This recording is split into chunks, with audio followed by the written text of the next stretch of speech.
Gut-wrenching update tonight on the deadly fire last week at a senior living facility in Hickory Hill. Thanks for joining us tonight. I'm Joe Birch. We learned more about the blind man who died in this fire and the incredible challenge rescuers faced because multiple systems failed that fateful night. Action News 5's Joyce Peterson joins us live with the story. Joyce? Joe, we know that the fire started in the room of the man who died. The Memphis Fire Department says the cause of the fire is still under investigation tonight. We also know the victim was blind. He could not see in order to make it out of his unit. His best friend had to be physically removed from the building. He was so desperate to get his buddy out of the facility. But the flames intensified and they had to remove him. Turns out the odds were against all of those senior citizens on that cold December night. First of all, it is heartbreaking.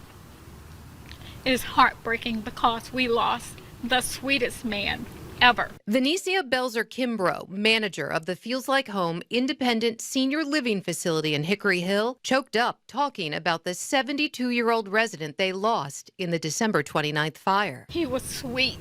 He was kind. He was gentle. He was friendly. He was caring, and we lost him on this site.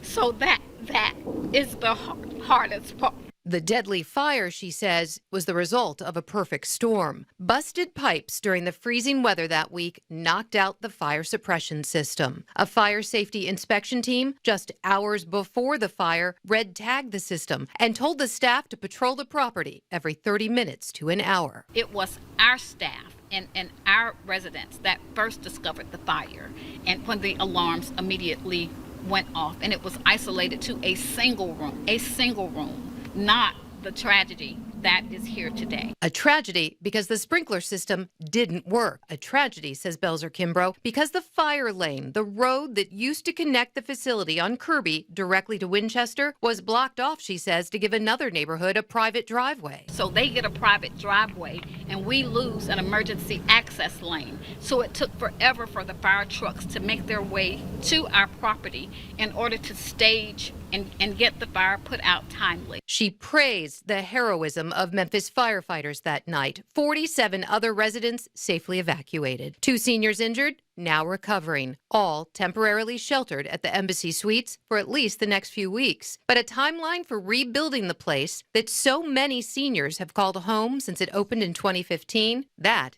is now uncertain. I don't know if I can bring them home or not. And if I can't bring them home, where am I going to put them?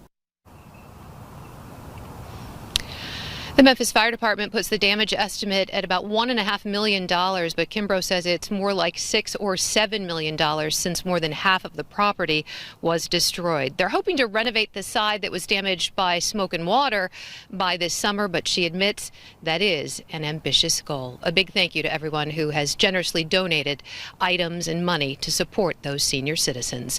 Reporting live outside MFD headquarters in Midtown Memphis tonight, I'm Joyce Peterson, Action News 5.